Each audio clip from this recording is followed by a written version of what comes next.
Chers compatriotes, nègres d'Haïti et de partout, en ce 18 mai 2025, jour mémorial de la création de notre bicolore, je vous salue au nom de Jésus-Christ, le seul et unique chef suprême de la révolution boussale.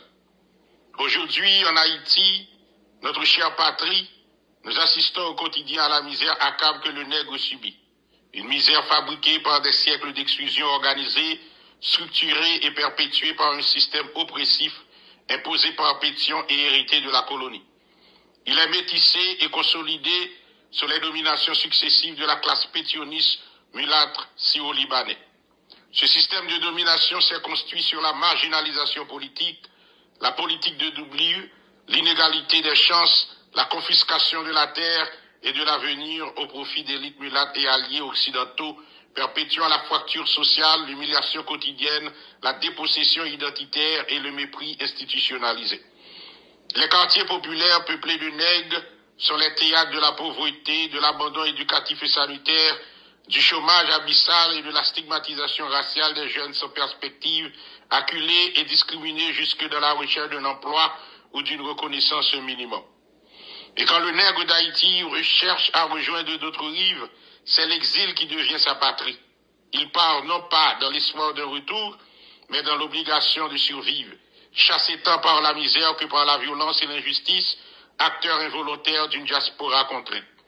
En République dominicaine, près de 500 000 nègres d'Haïti et leurs descendants, privés pour nombre d'entre eux de nationalité par des lois cyniques, vivent dans l'ombre, apatrides, subissant le racisme structurel, le profilage par la couleur de peau, les arrestations arbitraires, l'accès nié à la santé, à l'éducation, à la justice et à la dignité.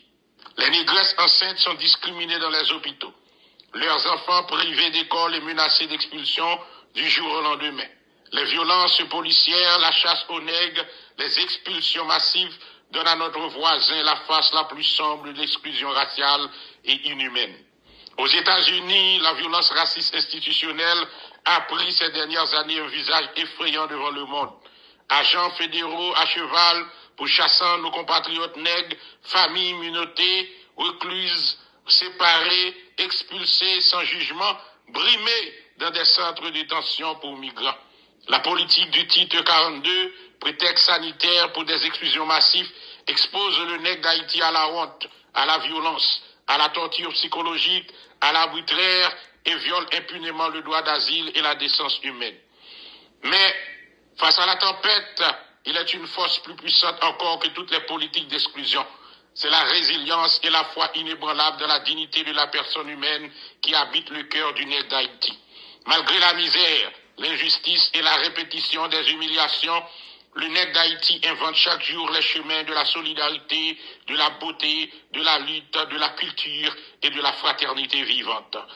C'est par ce combat pour la reconnaissance et l'égalité qui ne doit pas prendre fin que le nègre d'Haïti, chez lui ou à l'étranger, pourra marcher debout, le front haut, fier de son héritage et confiant en son avenir.